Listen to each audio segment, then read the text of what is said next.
Hey y'all, hey, it's JJ Conway. I'm so excited to be here with you tonight. For those of you who are new to me and you just happen to be passing by, we just became Facebook friends, or you just happened along my YouTube channel, I tell you what, I am super excited to be here. This is one of my favorite topics that I teach. It's really interesting. They're all becoming one of my favorite topics that I teach because I'm cutting out stuff in my life that aren't my favorites, right? And I don't know why everything's bouncing around so much because I am on a stable surface, but we're going to roll with it. Tonight's topic is Wholesaling 101. And if you missed Real Estate Investing 101, then I encourage you. I've left it up on my YouTube channel. I encourage you to go out to youtube.com/C/JJ Knows the Way. Thank you, Demetrius Norman, for giving me that free of charge, royalty free. But you can go out to JJ Knows the Way and you can watch the Real Estate Investing 101. And what that does is it gives you an overview of over 20 different ways that you can make money in real estate investing. Buy the house. And I go through all these different ways of real estate investing and ancillary services and related services. And then I say in it that one of the things we like to start with when we're just getting into the business and trying to understand what our personality likes is wholesaling. And that's what we're going to talk about today. So today is called Wholesaling 101. Next month is called Driving for Dollars 101. I'll let you in on a little secret. The Driving for Dollars and the Wholesaling 101 are actually extracts from what used to be my all-day seminar and workshop on wholesaling. Okay, but I've split it out so that we have more space to work with. I'm so glad that you're here today. All right, now let me go ahead and bring up my slides today. Oh, wow, that's really busy with me in the side there. Let me try it this way. It's a slightly smaller slide, but I think that's easier on the eyes for folks. You let me know, and I see that my logo is kind of in the way there, and I don't know that it will be for all of them, but we may remove that. We'll see. All right, let me get this set back on the comments. And before we get into the meat, of course, I got to give you a little front matter. Okay, so let's go ahead and let's see. Okay, so I'm gonna have to click each one. I can't do my scrolly scroll. All right, so just set the stage.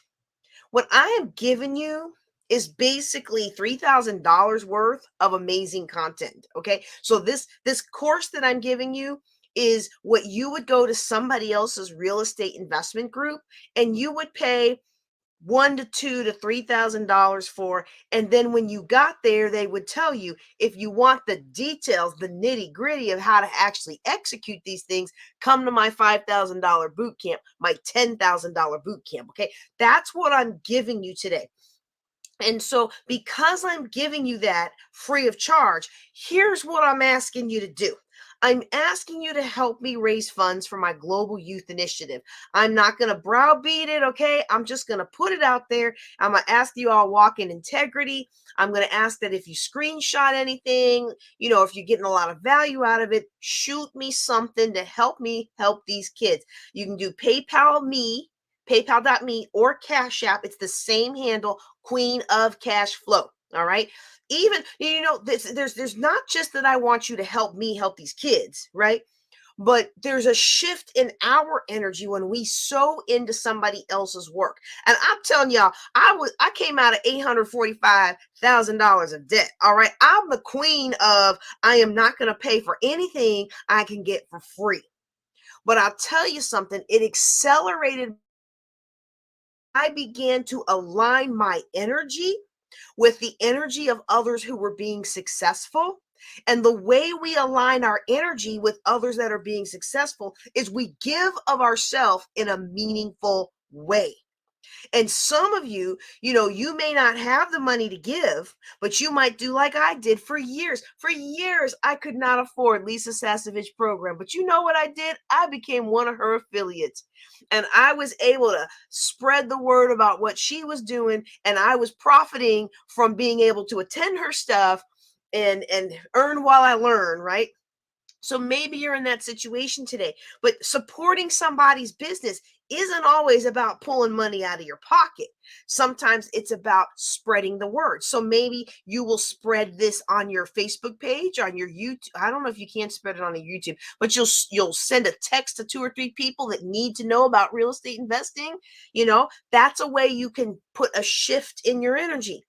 Another way to put a shift in your energy is by ponying up some cash, putting some skin in the game, saying, you know what, JJ, I appreciate what you're doing and I want to be a part of it. I'm telling you, it makes all the difference. Even just a dollar makes a difference. And when I was certainly getting out of when I was getting out of debt, I tell you what, a dollar sometimes was all I had to support everybody. Oh, somebody asking if there is a link. It's paypal.me/Queen of Cash Flow. But I do have a payment link. I don't remember what it was. That would have been a good thing to set up before I start a fundraiser. Let me see if I got it in here. Hold on, y'all. I think we have one. Well, while I'm looking that up, let me tell you the other 2 announcements that we have. I see that the slides are cut off. I'm going to try a different tack with the slides because it's not showing you the bottom for women building wealth. Maybe that's what she's asking about. Let me pull up the slides a different way. But let me tell you the other investments. Let me tell you the other announcements while I'm doing that. All right. There we go. Let me put that on full screen, and I'm going to share screen. Let me stop this. Let me remove that from the broadcast. Remove. All right. Now I'm going to share screen. So StreamYard, for those of you who don't know this, StreamYard has this new feature where you can import your slides and videos directly into StreamYard. It's actually pretty nifty, except somehow it cut off my slides. And we're not trying to cut off the slides here. Look, I'm trying to help these kids. All right. So let's go with the window here. And you should be able to see that right now. So the other 2 announcements are that we have call for speakers and authors of Healing My Sisters. Now, I probably should have took that one off. I will admit I did not review my announcement slides from last week before I dropped them into here. Because, as many of you know, we're trying to figure out what to do with Healing My Sisters. I'm leaning towards leaving it where it is and pressing on with a virtual event. But because of circumstances, and those of you who are involved in the conference, you know about that. We had a lot of people that are my friends that have passed away recently, including some of the people that I would have leaned on to execute the live portion of the event. That plus all the COVID things going on, I just don't feel comfortable trying to find a new venue, trying to do all this and all that. And so we're just not even going to do the live event. But if you are a speaker, if you registered as a speaker for that event, please, please, please read your email and check your spam for something from me so that we can get your survey information to pick another date. All right. But Women Building Wealth Together is on like Donkey Kong, y'all. We are getting speaker signups left and right. It's going to be a phenomenal conference. And in the future, I might just combine the 2. All right. Anyway, let's see. I'm going to, can I remove that from studio? Yeah, there we go. So the next thing that I'm going to do is talk just a little bit about Global Youth Initiative. So I currently run 2 Global Youth Initiatives. This is the John Maxwell Team Youth Initiative, and I run the Global Youth Initiative of Northwest Louisiana, and I'm running the Global Youth Initiative of Erath County. Now, we've done like 10 Global Youth Initiative in Northwest Louisiana. We've taken the kids to Sideport. We've taken them to the rock climbing. We've taken them all over to do these different things, and it's just been a blessing. One year we had a summertime success expo in the mall. So all the people that were hiring for summertime jobs came in. I got up and talked about free money for college, in addition to our John Maxwell confidence building and personality content. We were able to add that flavor. Well, the reason I was able to add that flavor, hold on, let me put this on me for a second. The reason I was able to add that flavor for these kids is because I had enough donations to give them a world-class experience. John Maxwell Team has stipulated that no child will pay to participate in Global Youth Initiative. So whatever funds I raise, that's how many kids I can help.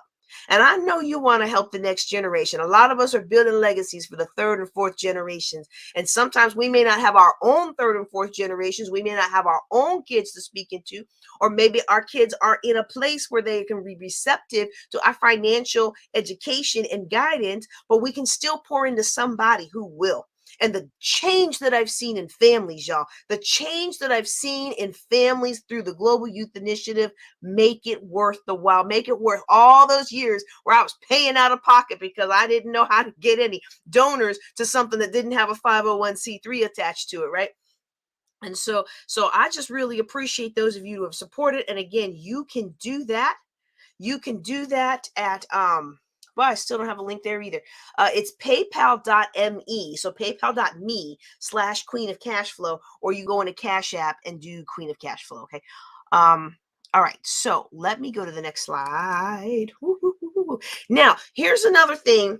And I know some of you are new and you're like, oh my goodness, she has a million announcements. I promise you this is not how it always is. Next month, I probably will give these because people are used to a certain level of service from me. And I'm not necessarily providing that. But I retired from the Air Force and I moved to Erath County, Texas, rodeo capital of the world, right? But I don't know the real estate landscape like I need to. So while I'm in rebuild, regroup, recover, rediscover mode, learning what strategies work best in this market, I am not offering what I normally would. What I normally would do is say, help me fundraise for Global Youth Initiative. And oh, by the way, if you want to dig a little deeper, let me give you an opportunity to dig a little deeper. And we would have a more expensive class. So I would give you this intro class, and then you'd spend maybe, $1,000 or $2,000, depending on the nature of it. And we'd go into a more advanced class. I'm not doing those advanced classes here in Dallas. I'm the Metroplex. I'm not doing them here in Erath County because I need to learn my new location. And so I'm actually sitting on the feet at the feet of other real estate investors, learning how they do business around here. Does that make sense? Does that make sense? If that makes sense, I want you to drop something in the comment. If that makes sense. If you wish that more people would get real world education before they try to teach you something, go ahead and drop that in the comments, y'all. Because every time I move, what's the first thing I do is I link up with other investors and I learn from them to understand what's going on locally before I give my own knowledge. I was actually pretty flattered when Tim Cook from West DFW RIA was like, well, you could start your own RIA. Well, I could, but I need to get some Texas deals under my belt first, and I don't need to. There are a lot of people out there. They will take your money. Or they will take your money and they will promise all these things, but they ain't never done a deal in your backyard. And they ain't never done anything that you're trying to do, but they've done enough other stuff that they feel comfortable taking your money, mainly because they figure out of 100 people whose money they take, only 2 are ever going to ask them a question. And they figure they can get help from somebody they know in a hurry if that ever actually happens, right? But that's not what we do here. So let me tell you a little bit about what we do here. All right. This is building wealth together. And so we're not doing that part where I'm going to promise you that, that you can dig deeper and I'm going to give you an offer later. My offer is please support my Global Youth Initiative. All right. I'm only going to be teaching the 101 classes. I'm not going to teach the advanced classes in 2022. And if you are a new student, I am removing the access for you to even buy into the classes that are pre-recorded, or not pre-recorded, the classes we did last year and the year before. I say removing, not removed, because every time I turn around, somebody else has found an obscure class in that website that I forgot was there. They were like, oh, she's taking these down. Oh, I'm going to get my class. If you want to learn more, here's what I recommend. I recommend you go and sit at the feet of somebody. That one. Somebody who can hand hold you and walk you through the deals. And so if you're in Northern Virginia, I recommend Tammy Phelps and Capital City are on the other side of the river, Maryland, DC kind of. I recommend talk to Sherman Ragland at DC RIA. They're also called Real Investors Academy. Hey girl, I'm so glad you're on today. This is going to be phenomenal for you. You're going to love this training today. If you're in the Fort Worth area, you come join me. I've been fellowshipping with Tim fellowshipping. I've been fellowshipping with Tim Cook at West DFW RIA. I'm actually looking at sponsoring the group once I get to a place where I can know that I can attend the meetings. relationship, right? If you're in the Baltimore area, I recommend Maria. Those are the ones that taught me a lot. I've also attended and spoken a side capacity of BWI RIA. They solid Port, another place that I've lived and taught in, RE360 and the Shreveport Bossier RIA. And if do me a solid, all right, just I am sure that some of those people don't even remember I still interact with on a weekly basis. And I would love for them to know that I sent you to their group. All right. All right. So let me see. Do I have any other announcements? Okay. So this is the schedule.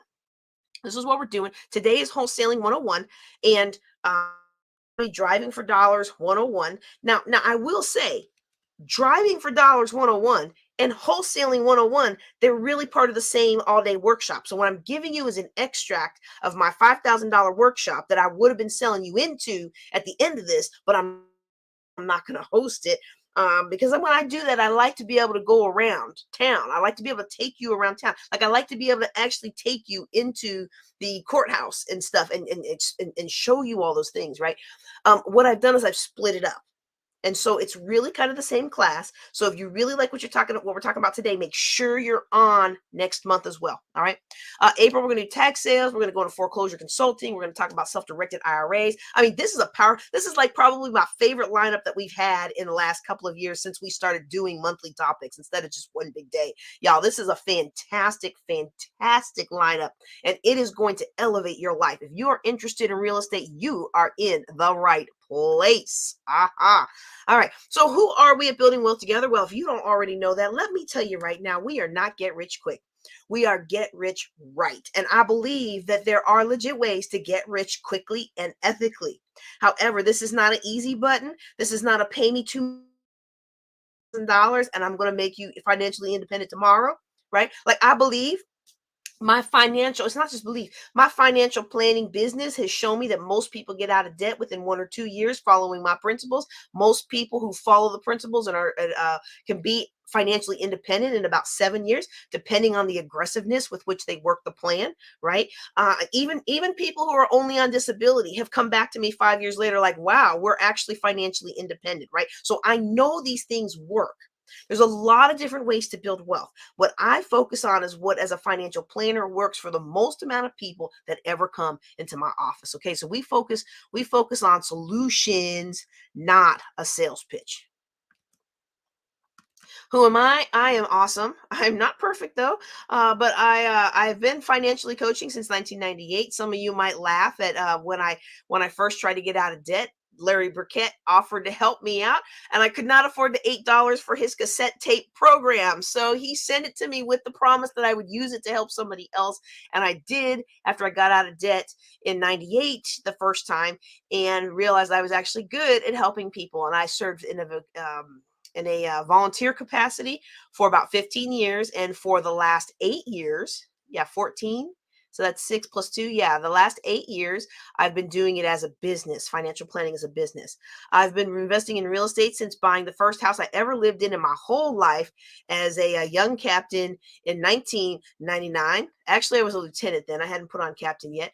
But then I lost everything as I got lured into real estate, other people's money, leveraging debt, and all these esoteric strategies that do work for some people. I am not going to come up here and lie to you and say that leveraging debt and leveraging other people's money does not work. But I'm going to tell you, it didn't work for me. And I'd say for about 95% of the people that come to me who tried to invest in real estate, it doesn't work for them either, because they didn't have the relationships, the knowledge, the leverage, the experience to really make it work. And they ended up getting in over their head and they didn't follow the rules that I'm going to show you today. So through all of that, and plus some I won't even say what I ended up had stripped all the equity from our properties. And y'all remember back in the day, if any of y'all are like me and you are older than you look, you remember back when you could get 125% equity loan, right? Now you know that's the devil. Something here. When somebody offers you something that is too good to be true, you need to look at that thing real quick. 25% loan to value home equity loans on their houses. those loans, and who got left holding the bag when the market crashed? Let me tell you what, it was a lot of people that I cared about. And I will get off that soapbox, but I just want to say we need to be real careful about things that come in. And so in my life, when I came home from this trip, Mr. Man thought he was going to have a divorce, thought he could do better. I believe the words he said to me were somebody thinner and can sing better. That was important to him. I sing in the good, but um, settles. I'm a divorced, I'm single mom, military mom, $800,000 of debt, y'all. That was credit cards and other consumer debt, and the rest of that was over leveraged real estate. And because the market had crashed, I had properties that were 32,000 upside down, 40,000 upside down. The last one was 205 upside down, y'all. And so 12 years later, I'm very happy to report that I am a financially stay-at-home mom. I government job. I got a good job. It's called being mom to my kids and being wife to my husband. And when I feel like what they do with my time, because I have implemented these policies, I have implemented these strategies worked for me just like they've worked for hundreds of thousands of people who gone before me. All right. So now I empower women life their fullest calling through financial and investment education. And that's why I'm so glad that y'all are here today. Oh, I didn't even see this comment. You know what? I'm so glad you did find me. I love, this is the thing, y'all. I'm not, but I especially love when my old friends hop on and somebody I've been serving in the ministry with for a long time hops on and is like, you know what? I'm a listener. That just tickles my soul. All right. My big why I do what I do. You see these two young men here. I need to take an updated pic in the last year. This one over here, the above me and has dreads down to his nose now and talks like this.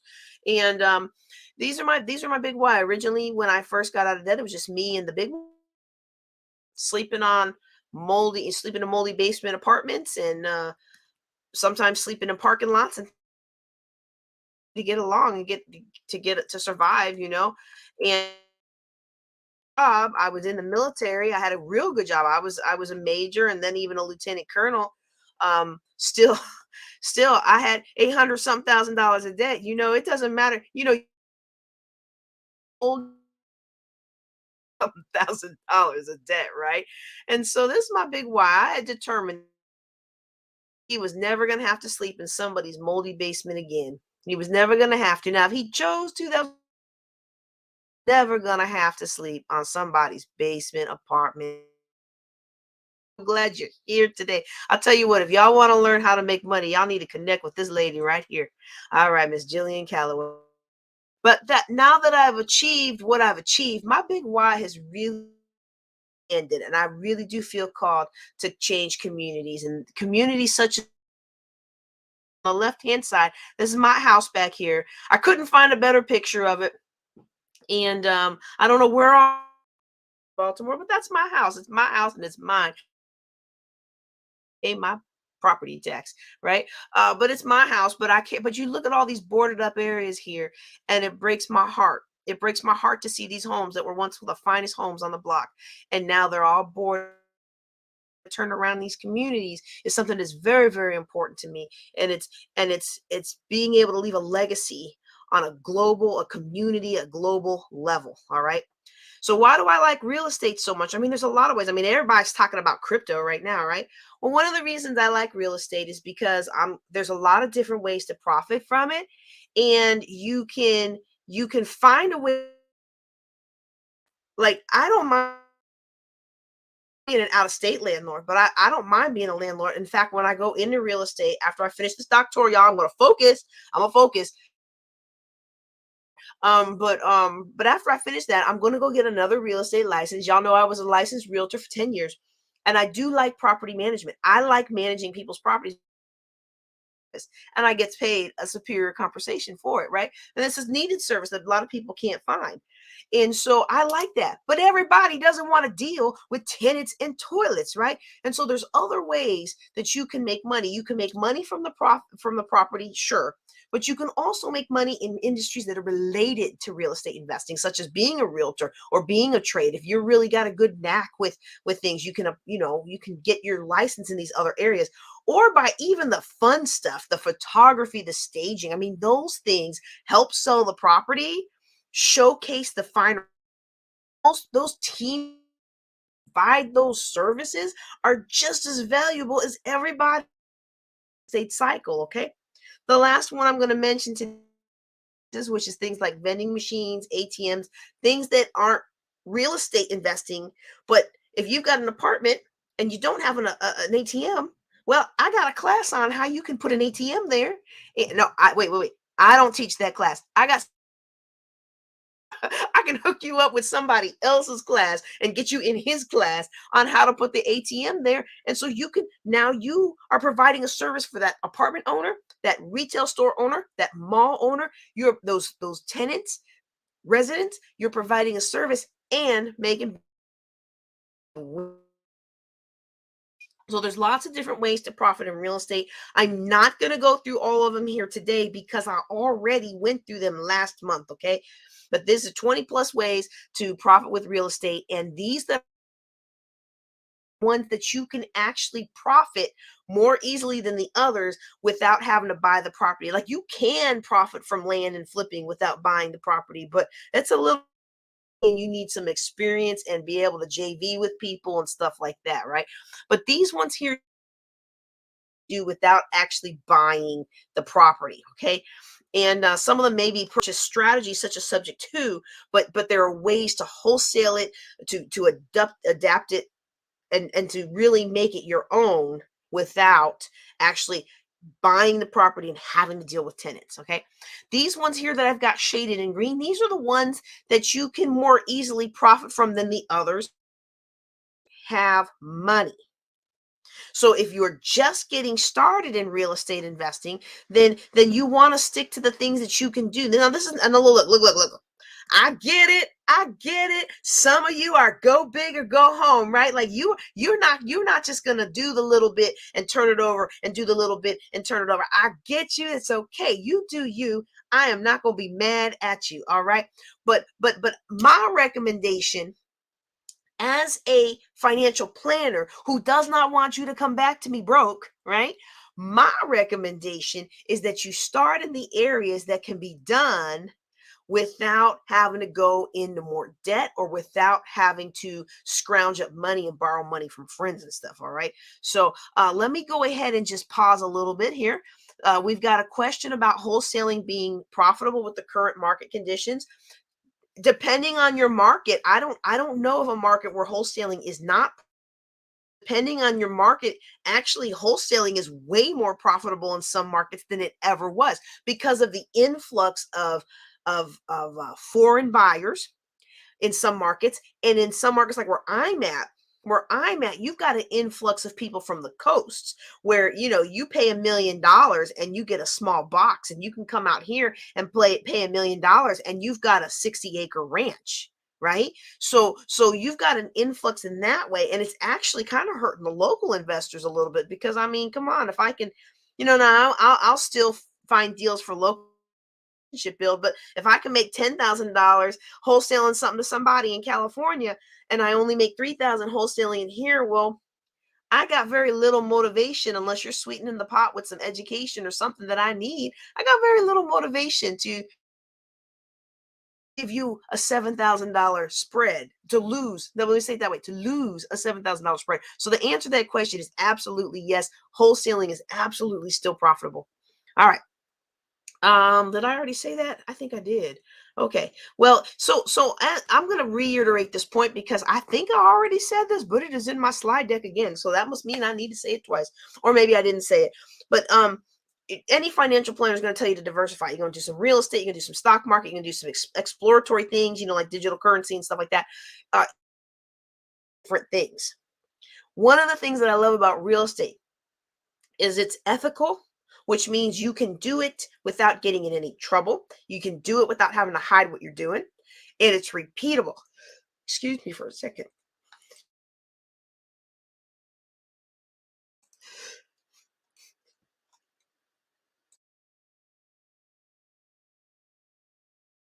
Forgive me, y'all. I've been on three different classes today, so I guess the old voice is wearing out.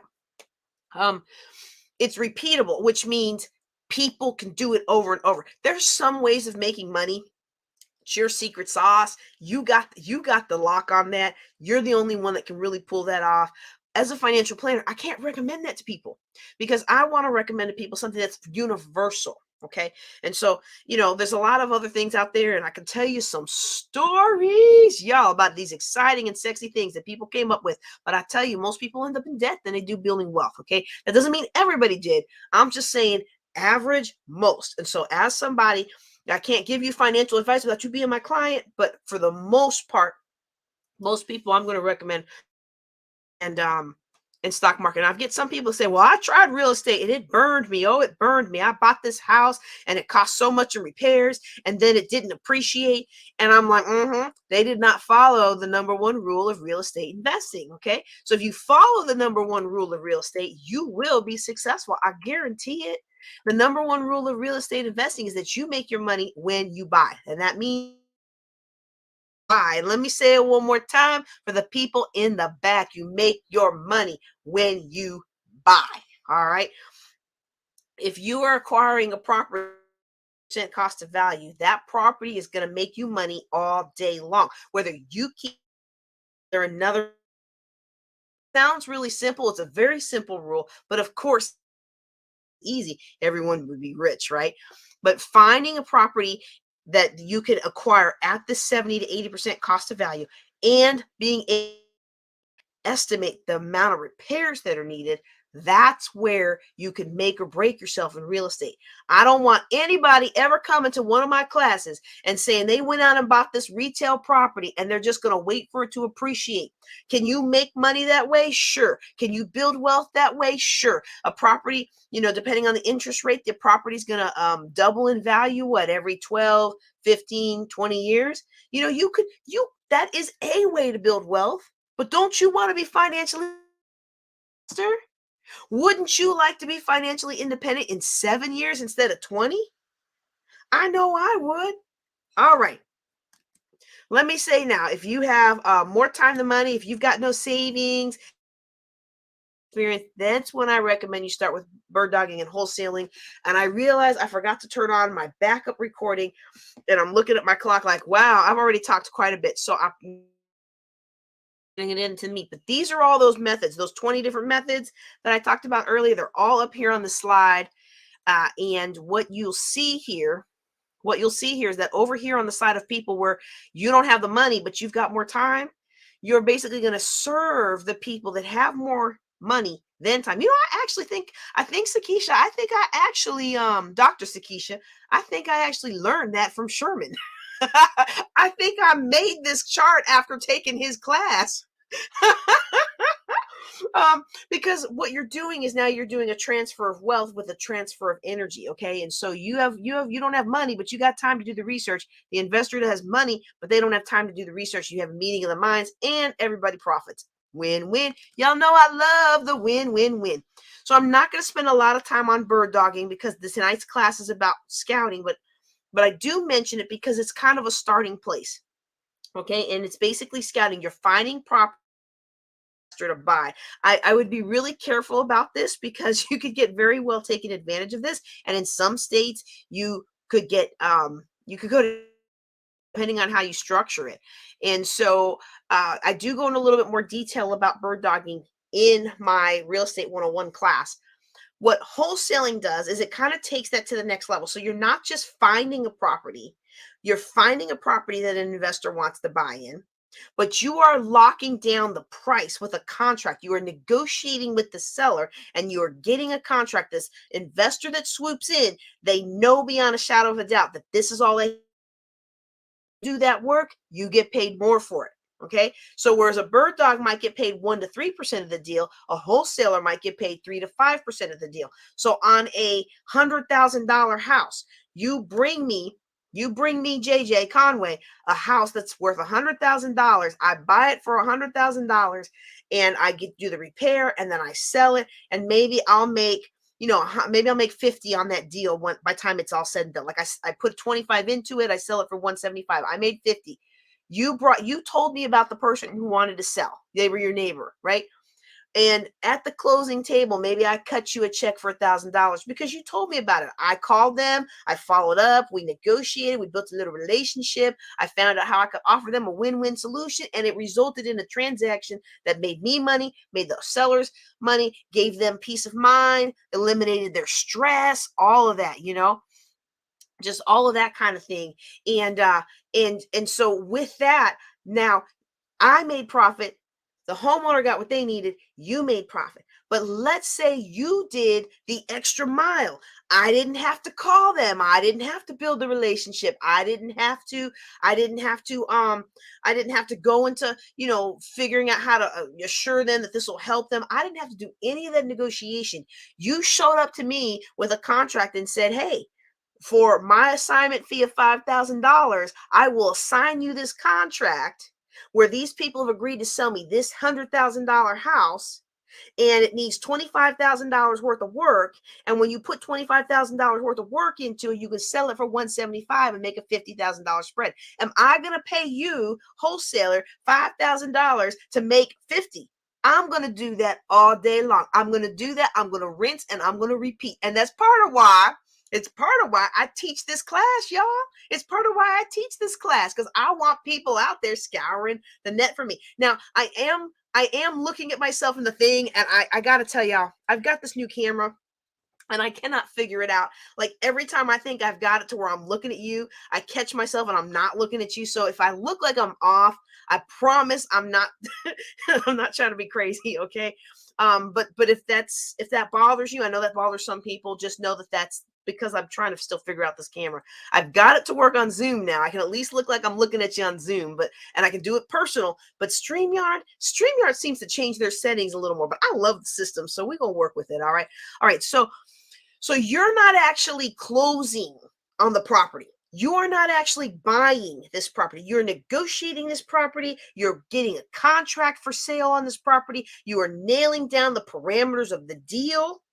And you are taking that contract and assigning, selling, however is legal in your county, your parish. You're transferring your interest in that property to an investor who's going to buy it and do something with it. They are paying you for bringing them the property. And so if this is something that you're interested in, you're in Baltimore, I encourage you to go out to Alan Shanker of Maria. He's the one that when I talk about that $3,000 house I bought, the $3,000 house, I paid him $3,000 for finding it for me. Okay. That house has made me almost $100,000 over the years. So you think I'm upset about him finding me a $3,000 house? I wish he would find me 10 more. Right? Well, actually, I take that back. I would not buy in Baltimore sight unseen. You really need to have boots on the ground there. And in my opinion, that's my humble opinion. I know some other people feel differently. You're in the DC area, or you're down in Prince George's County, Maryland, that kind of corridor there. I recommend that you go out to Sherman Ragland. All right, because you really want to know who you're going to take this deal to. You got to build a investor network. I kind of already covered the slide because I forgot that I put it in here, but I've given you an example of how, yes, absolutely, you can get paid for finding properties. Because people like me, I got business, I got kids, I'm in my schoolwork, I don't have time to go out there and look at the properties. I don't have time to make those negotiations. I don't have time to do the research. But back in the day, when all I was doing was coming home from work and sitting there and looking at the TV all day, feeling sorry about my life, hating my life, I had more time. I had the time to get out there and drive the neighborhoods. I had the time to go down to the Prince George's courthouse and write down who was in foreclosure, who was being filing for this. And I had the time and the energy and the money, and I didn't have anything better to do. And a lot of us today, we say we have no time or anything, but I tell you what, my phone now, and I don't know if it's just a new feature, but or if all the phones are doing is not, it has a thing that says, here's how much time you spend on time wasters. Like it says, here's how much time you spend on social media. Here's how much time you spend on banking sites. Here's how much time you spend on this, that, and the other. And every time I see that, I'm like, mm, right? So, so yes, I am absolutely. I'm telling you right now, a reputable investor who operates with integrity will absolutely pay you for finding them deals. All right. Now, as you say, well, gee, if everybody, if it's that good and people are willing to pay me and all I got to do is find some properties, well, why isn't everybody doing this? Well, you know what? Why isn't everybody trim? You know what I mean? Why isn't everybody trim and healthy? I got my numbers from the doctor today. They said the glucose was a little bit higher than she wanted, but nothing that needs any medication. And she recommends that I kind of make some shifts in my working out. But all my numbers are good, yeah. Oh, all my numbers are good. I was celebrating today. I was like, "Whoo, thank you, Lord." It's nice to know that my hard, I don't see it the way I want to, but it's nice to know that my hard work is paying off. But why aren't more of us in shape? Why aren't more of us in better health? Most of what we need to do, we already know how to do it. It's the same with real estate. Making money in real estate is not hard. It's just not easy. All right. And with real estate, I'm going to show you something, y'all. It's a numbers game. It's a numbers game. And people get tired of playing it so fast because it's just exhausting if you don't understand that it's a numbers game. But I'm going to show you this. And I hope that this will alleviate some of your concern about playing in the real estate game. When I understood this, when I was a realtor, I was a realtor for 10 years, first with Long and Foster, and then with Keller Williams, Kingstown office. But I was for 10 years. And once I understood this, it took away my fear of rejection, of being told no, of being able to go out there and do, because I realized, okay, it's a numbers game. Yeah. Easier, not easy to do, but easier not to do. And that's life. It's easier to complain about your life than to take action and move forward. Well, I'm showing you all how to move forward, and I hope you get this. Even if real estate's not your jam, what I'm about to show you right now about this numbers game, it will help you in any business that you're in. You a coach like I am. You're a Ramsey preferred. I forget what they're calling it right now. I think they changed the name to Ramsey preferred coach. You're a financial coach like I am, and you need to pick up the phone and call people, and you just don't want to do it. This will help you do it. You're a teacher and you're trying to get some donations for your classroom and you're tired of hearing everybody say no. This will help you keep picking up that phone, okay? Because it's a numbers game. Now the numbers might be different for a teacher. Okay. Now I found that it's easier for me to raise money for the Global Youth Initiative than it is for me to raise money for church. Don't nobody want to help me with my church, but everybody wants to help the kids. So y'all send me something, PayPal, Queen of Cash Flow, PayPal or Cash App for these kids. Let me just slip that down in there.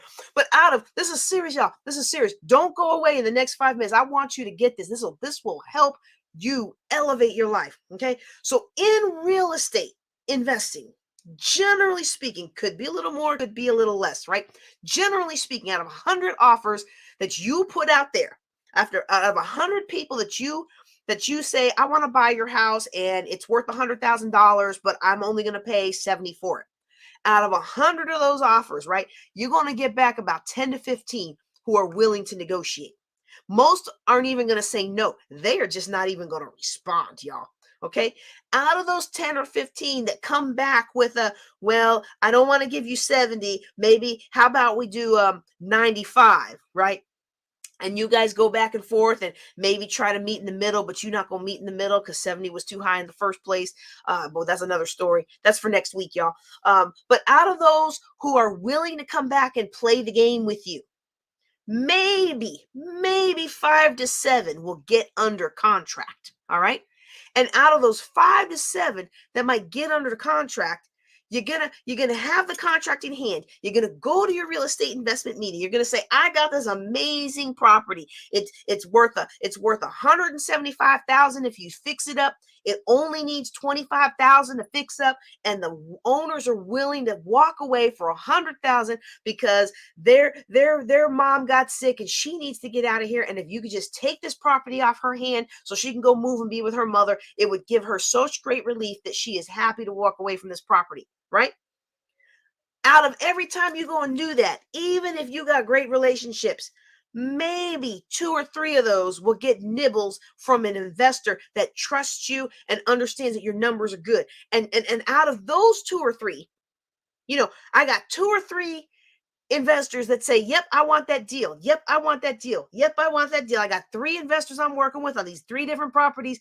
Out of them, I could tell you, generally speaking, one of those is going to closing and you get a paycheck. Now 2 of them might go to closing, and one of them, they may not cut you a check, and that investor skip town, and you know not to work with them again. But generally speaking, out of every 100 offers you're going to make, you're going to get a fat payday.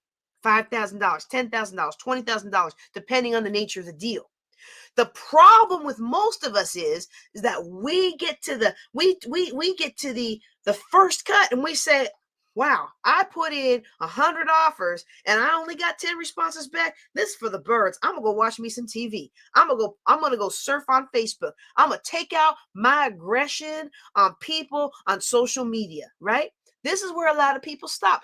But I'm telling you, if you press through, you're going to get to that payday. And once you get comfortable with the process, and we're going to give you some comfort level with it today, and the next month we're going to do the rest of it. Once you get comfortable with the process, it's a rinse and repeat. It's how many phone calls do you want to make this week? How many doors do you want to knock on this week? When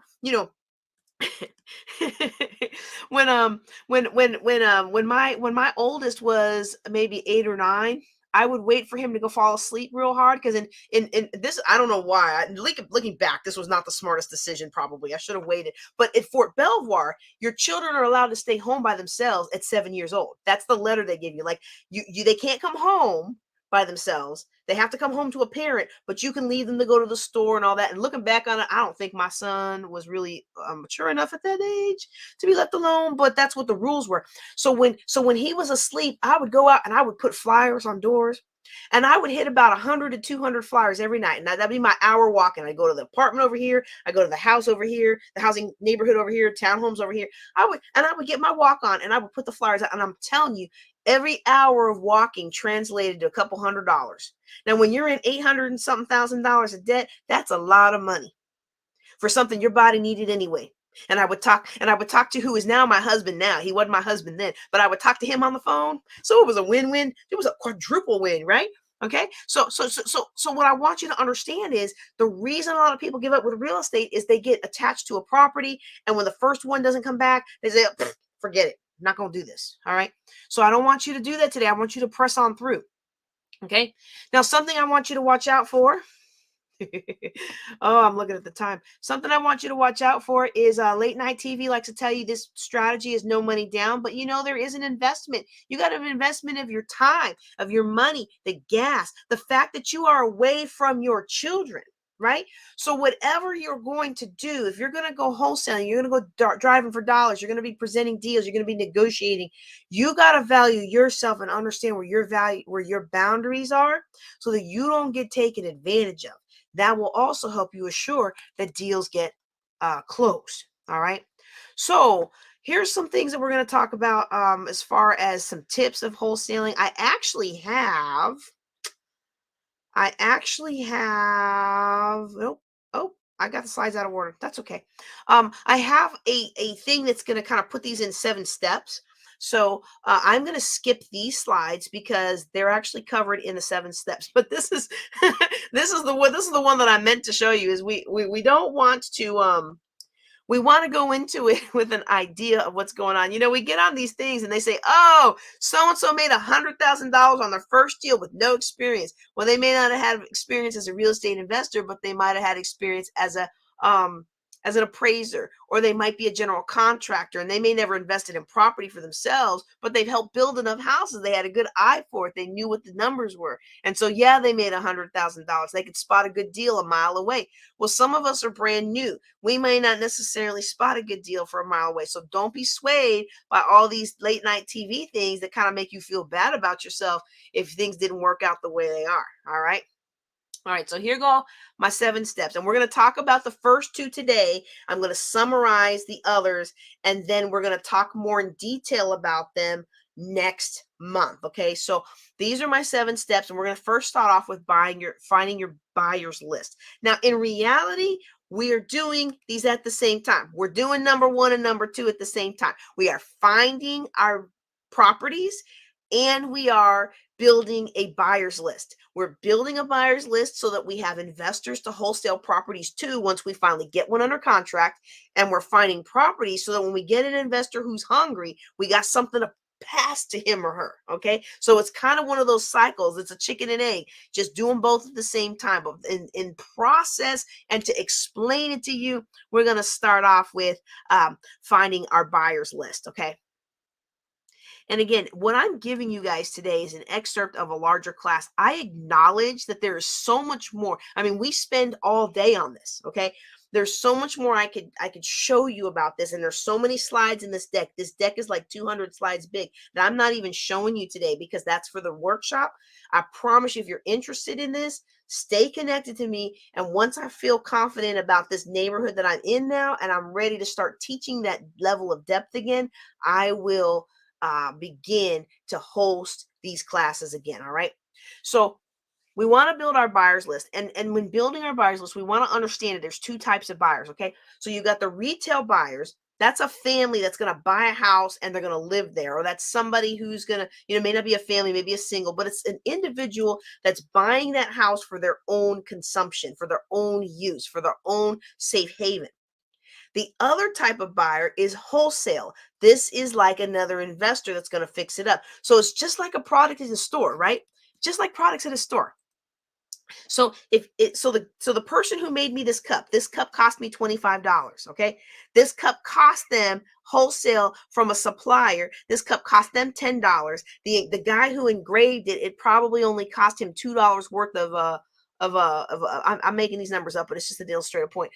Maybe $2 worth of effort to engrave this for me, right? He put some design into it. He engraved it. But the store charged me $25 to make this for me, and then another $25. No, actually, they charged me $40 when I got one for my dad. So they charged me $25 for this, and they said, "Oh, we onto something here." They started selling them and charged me $40 for one for my dad, right? But they didn't pay $40 for this cup. They paid $10 for this cup.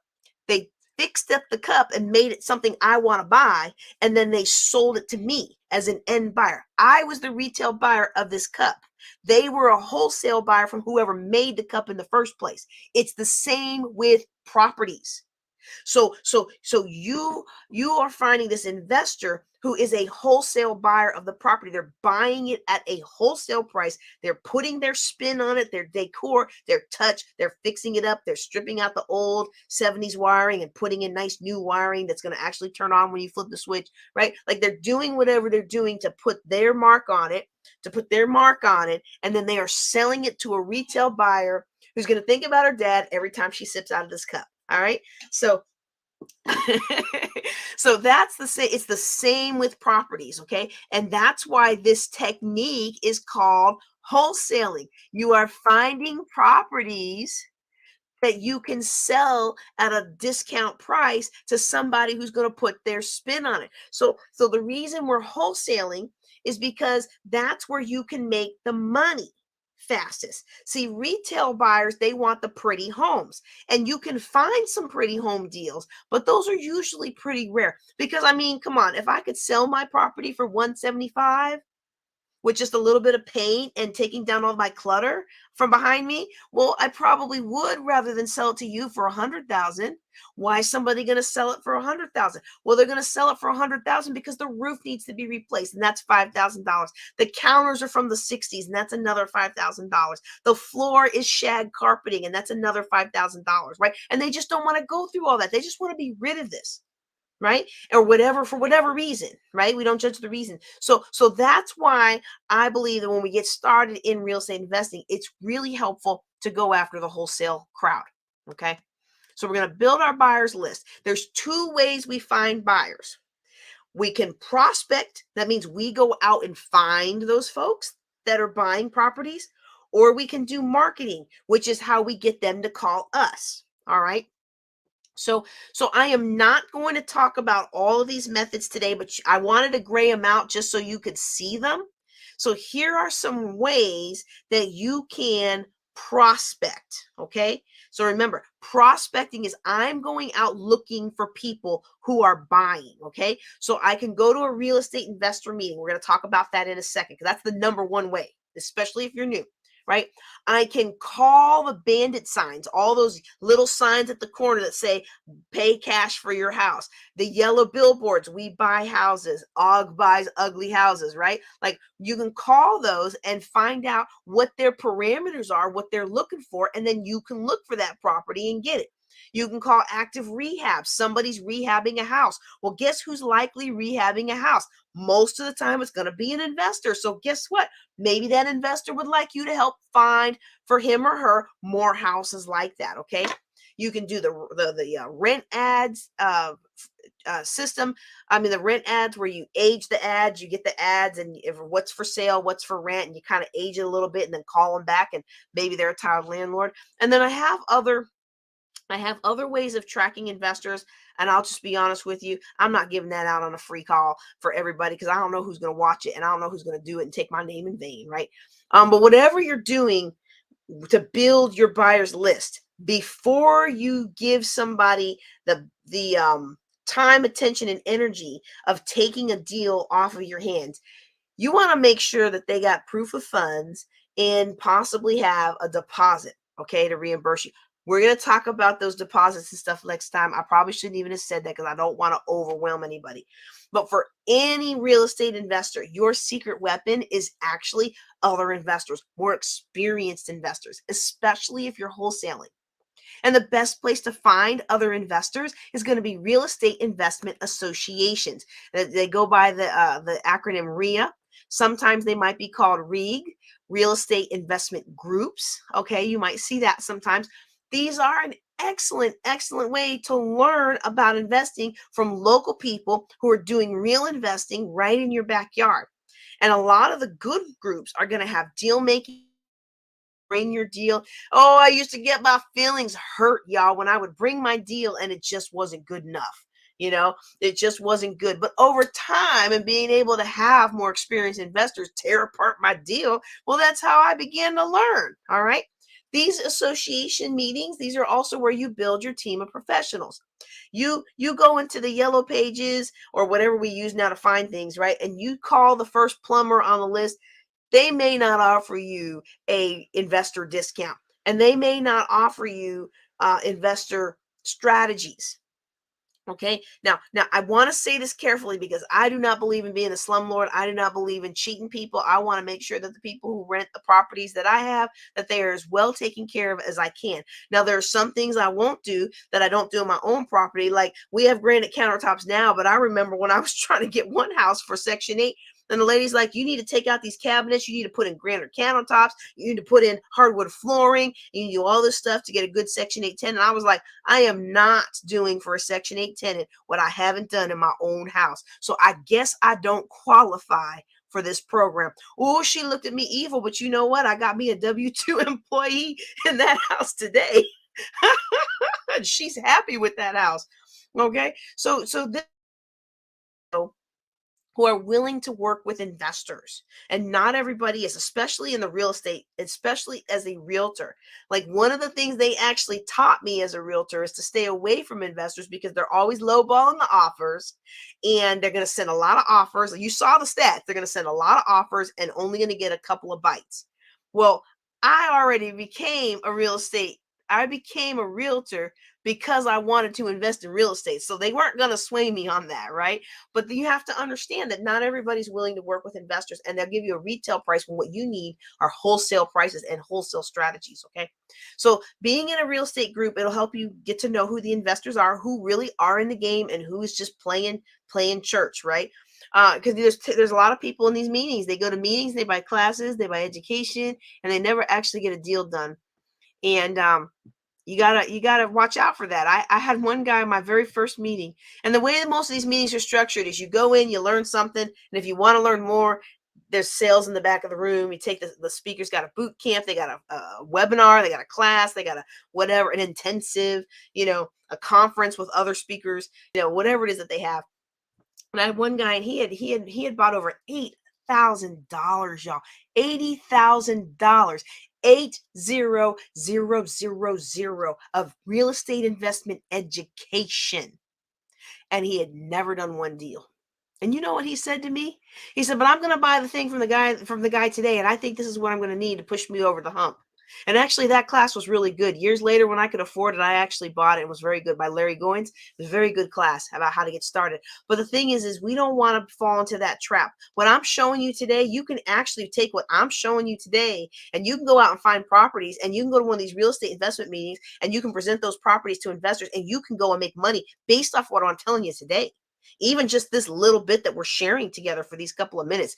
And we've been at about an hour. I'm thinking we've got maybe about 15 minutes of content left if I don't get to talking too much. Okay. But you can take this hour and 15 minutes and you can actually go out and earn some money. You really can. Okay. Now, one thing you want to watch out for at a real estate meetings, you want to watch out for the sales pitches because that's how they make their money. Okay. But you've got to understand that every real estate group, not every, most reputable real estate groups understand that by training you how to invest in real estate, it actually benefits the people who run the group. Because if I train you on how to wholesale, who are you going to call when you need help? And when you need help, and I see that that's a deal I might like to do, guess who's buying your deal? Yay, it's a win-win for all of us, right? These RIAs are generally businesses. They're making money by helping you get to where you want to go. It's a win-win-win, okay? And so now you know why I do what I do for that, right? But I do want to make sure that you don't how do I want to say it? Don't cast aside a group just because they charge a membership fee. For example, I forget what it is in person now, but when I was living there in the DC area, Maria, my membership to Maria, I think was $190, $175. It was almost $200 a year. And for me, it was worth it because you had your monthly meetings, which were $20 if you weren't a member. And that was where the speaker comes in and they sell you something. But then you had every week they had different meetings. They had the ladies meeting, they had the landlords meeting, they had the rehabbers meeting, they had all these different trainings. Like I took a class on short sales. I actually took a class on foreclosure consulting, and then I took another class on foreclosure consulting that was way much better. But I shouldn't have said that. Oops. Oops. And I'm not going to be able to edit that out when we so there it is. But it was called professional housing provider. Like you could learn if you went to all the things for a year, you got a certification on how to be an ethical, profitable real estate investor. Okay. So what I want to talk to you about real quick before we get done with this topic is I'm telling you to go find these groups, but guess what? A lot of these groups are scam groups. A lot of these groups, they just want to take your money and they promise you all these things. And then when you get in there, you discover that they don't offer any of what they actually promised you. And, here's some things that will help tip you off that it's a scam. And the first one is you got to pay to come to the meeting before you can even get a taste of the meeting. Now, I'm not saying, don't hear what I'm not saying, all right? I'm not saying that everybody that makes you pay before you can put your face in the room is unethical or is scamming. That's not what I'm saying. But I am saying out of all the groups that I went to that were really big scams, they either made you pay or they were people who came into town, set up shop in a hotel room, and then they left town. Okay. So I do not recommend. I know some people make money with it. I know that there's some investment strategies, but when you're getting started, I don't recommend you're investing with people who are out of state. I recommend you partner up or I don't like partnering either. Collaborate with people who are local. Right. So that's a big one. That's a big one. The other thing that you'll find at meetings that are scams is that you get in there and they don't offer any actual content. It's just sales pitches. At a quality RIA like Maria or Real Investors, even though they have a sales pitch at the end, if you are driven enough and you're ready to take action and you're ready to put in the elbow grease and you're ready to get out there and risk taking a few lumps, you can take what you've learned and make something happen. Now, would you make something happen faster with less headaches and less mistakes if you bought into their program? Well, sure. But a reputable group is they're going to bring in speakers who actually teach you something you can use. So you see how I model what I teach. I'm giving you something you can actually use, okay?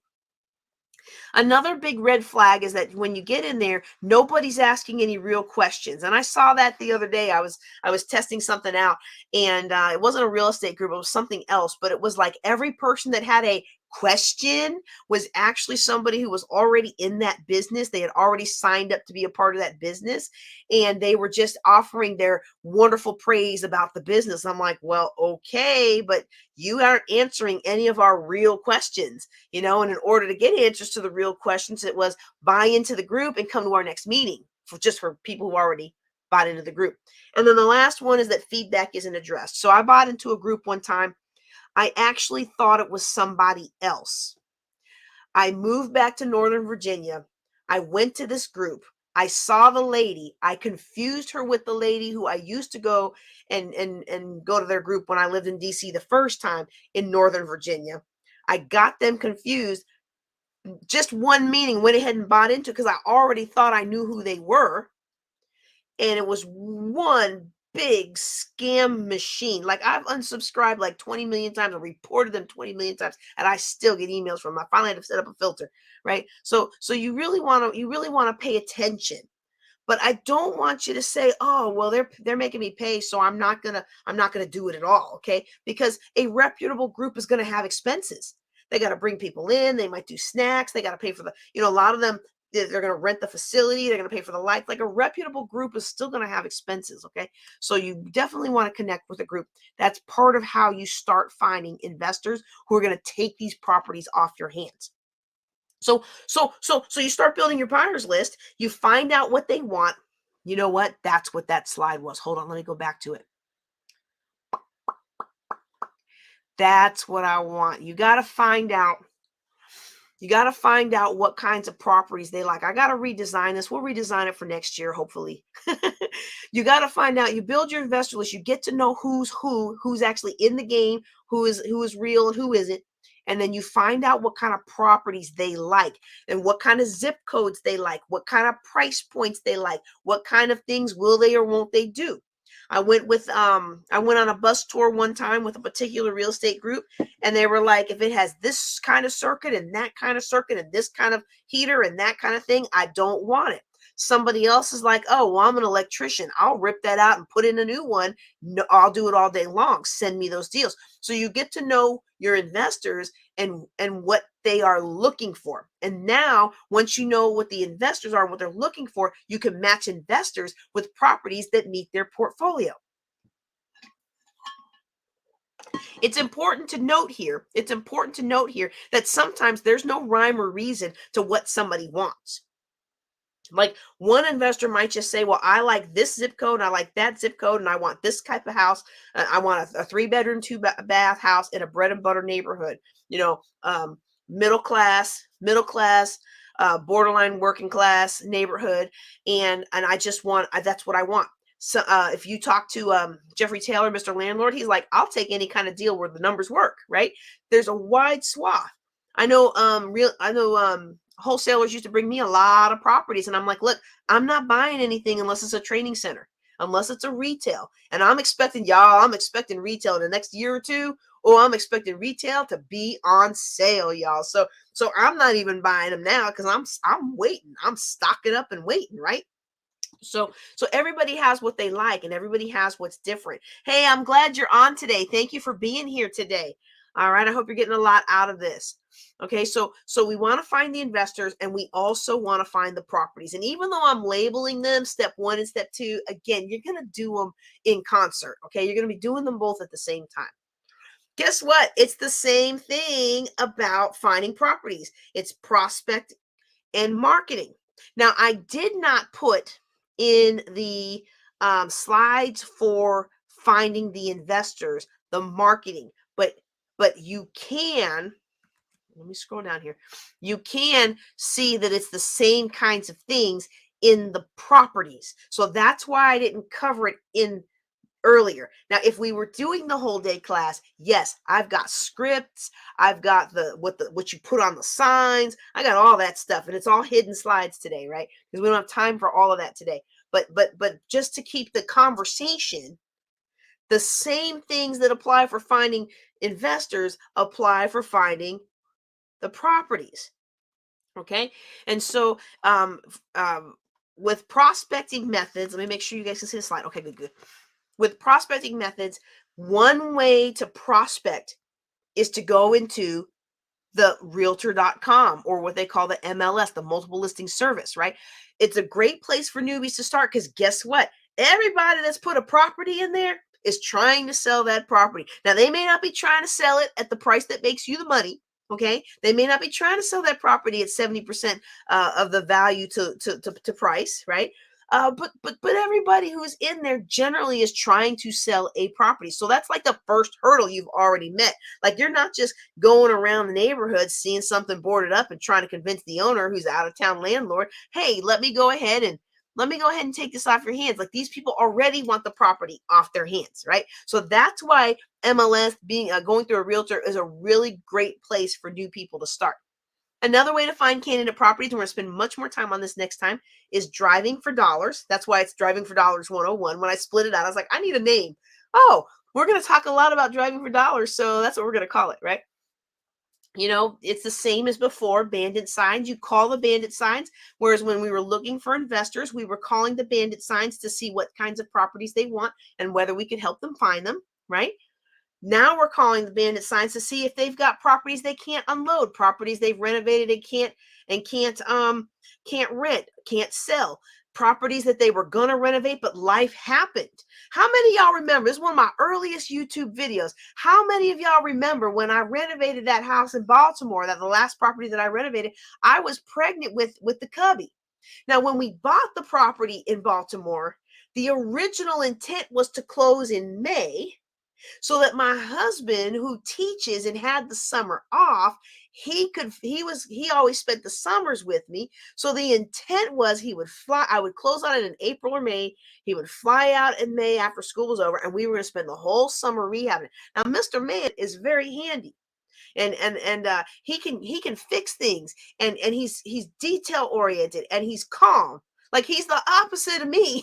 I mean, I can fix things too. I can paint and fix things. I can fix a lot. I can do electric wiring. You know, I can do that kind of stuff because I did it, you know, for my career. But I can do some things, and he can do something. We make a really good team. We make a really good team when it comes to renovating properties. But the closing got delayed and got delayed and got delayed, and we didn't close until August. And when I started this process, I had no intention of having another child.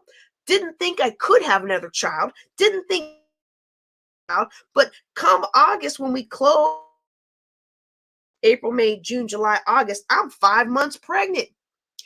Guess who isn't able to handle renovating her own property while she's 5? Never mind the fact that 10 years earlier, I was able to handle all that stuff just fine with the first kid. No, this kid was different. This kid was different, and he was going to make his mark on my life. I had to hire out all the work. Okay. So sometimes situations come, and an investor is like, you know what? I got pregnant. Take it. Let me get a little profit out of it. You can take it, wholesale it to another investor. You know, I framed it out for you. You know, you wholesale it to somebody that's going to put the drywall. So, same thing that we talked about before. You can also call the for rent ads. And when it comes to marketing, so again, we had two things. Prospecting is you go looking, marketing gets them coming to you. Okay. And so we talked about prospecting methods, and that's kind of different between properties and buyers, right? Marketing methods are pretty much the same things. Okay. It's really the same things. You're knocking on doors, you're handing out flyers. If you partner with a realtor, sometimes, so a lot of people don't know, does not sell a house generally through an open house. Now, they might through a broker's open where you're letting other brokers know about it, but generally speaking, what a realtor is doing when they are holding an open house is they are getting business for them for future. They're getting future clients. They're not really selling that house, which is why, have you ever wondered why don't like to do open houses, it's because they don't really, it's not going to help you sell your house, and they don't want to work with buyers anymore. They're at a place in their career where they don't want to work with buyers. But if you're working with a realtor who's willing to do these kinds of things, you can actually create an excuse to go knocking on doors. You can create an excuse to go handing out flyers in the neighborhood. And I'm telling you, I used to do this all the time. I would I would offer for another agent that had a listing, because I didn't have my own listings. I only, when I got started, I didn't have any listings. You got to build up a thing, right? You got to build up a clientele. So I didn't have my own listings, and I was working with buyers and I was working with renters. Well, I would take, I would take listings of other agents in our office. I would hold an open house for them. That was my excuse to go all around the neighborhood knocking on doors. Hey, I just wanted to let you know we're having an open house in a couple of days. Do you know anybody who's buying or selling? Hey, I just want to let you know about blah blah blah blah. Just want to let you know blah blah blah blah. And technically, you really don't even have to partner with the realtor. I just think it's a nice integrous touch, right? But the MLS and see that somebody's holding an open house next weekend, you can start knocking on doors and be like, you know what, this is happening. I just want to let you know about it. And by the way, do you know anybody who's looking to buy or sell real estate? I know some of you, if we were in person, some of you be like, telling you, there are ways to make money. If you will be creative, there are ways to make money. And the last one I'm going to talk to you about, as far as finding candidate properties. Let me close a loop on that, because what am I doing now? I'm knocking on doors. Yes, I'm advertising somebody else's open house, right? But what I'm helping these people, I'm researching to see if there's anybody here who's in a tough situation that I might be able to help them out with by helping without a realtor. How do you know you found these people? Oh, I'm starting to get into content I would normally include in my session, in my advanced session. But since I'm not doing one, I'm gonna give you this tidbit today. All right. What I'm doing now is I'm talking to them, and when sell my house, I've got this issue and that issue, and I want to move, or I've got my dream. I had one lady, I've got my dream job, but I don't know what to do about my house. And I'm a realtor, but I won't make enough money to pay off my note. Oh, so I can help you save on the realtor fee, help you work with some investors. Now, I couldn't use that after I became a realtor. All right. Now, once I became a realtor, there were certain things I couldn't do in an investment world anymore. Okay. And that's a whole nother conversation. But I'm telling you, there are ways to find, and everybody else is like, I'm just sitting at home. Oh, my life is so boring. I hate my life. I hate Facebook. Let me take out my anger on people I don't even know. But you can get out there and you can do something. You can get out there and you can make a change. All right. Now I'm going to share, I'm going to talk about mailings real quick, and then I'm going to stop here at Driving for Dollars, because we're going to pick up with this next month. And I want, if you have questions, I know I've talked too long. Some of y'all had questions that you wanted me to talk about. And um, I'll talk. But if you would help me out, you could put your question in the chat while I'm talking about the mailings. Okay. Does that work? Would that work for everybody? So while I'm talking about mailings, if you got a question you want me to answer, okay, then I want you to put it in the chat. Oh, I forgot to turn on the free conference call. Bad Nina girl. All right. All right. Sorry, y'all. I was about to say bad JJ, but that just doesn't have the right connotation. Oh, I feel so bad now. If people wanted to dial in, they couldn't, and they missed this good content. Well, you know what? I will do a replay for them. I will do a replay, and I'll make sure to turn on the free conference call. Oh, all right. Back to this. Yeah, I don't see any questions in my queue. So if you have a question, go ahead and put it in. Otherwise, I'm going to talk about mailings, and then I'm going to close out for the night. And then we'll start back up next month with Driving for Dollars. Okay. And it'll okay. So let me go back to the slide on. There we go. So I don't necessarily recommend mailings for new investors. properties, the important thing is to get people who are in trouble to call you back. And one of the best ways to do that is lumpy mail. And that is, if you just send me an envelope, which I don't have one here, but if you just send me a letter in an envelope, I may or may not read that, right? And in my advanced course, which hopefully we'll do sometime next or early next year, or even later this year, I go through different things that you can do to get it open, because you don't want to spend all this money and it doesn't get open. But if you put something in there, now the mail is lumpy, okay? And now people want to open it because they want to see what it is. And so there are strategies like this that you can use that are more effective than just, sending a bunch of this and sending a bunch of that, okay? Okay, so I think that's it for today. We're going to go ahead and close out. And I just want to thank you guys for being on today. I also, if he's watching, I want to thank my husband because I'm a little bit later than I intended to be. I'm trying to keep these things to about an hour, hour 10.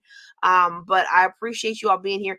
If you have any questions that I did not answer today, like there may be like a delay or something like that, you can go out to askjjc.com, but you're going to have to put in the www, okay? So askjjc.com is going to be a Google form. You can ask your question and then I'll answer it on the next Thursday night call, all right? Now, if you really want to have some more one-on-one, you don't want to talk about it in a public environment, I encourage you to go out to Building Wealth Together and select one of my wonderful coaching packages, or you can go to calendly.com/JJ Conway and you can go ahead and book and pay for all of that right on the Calendly. All right.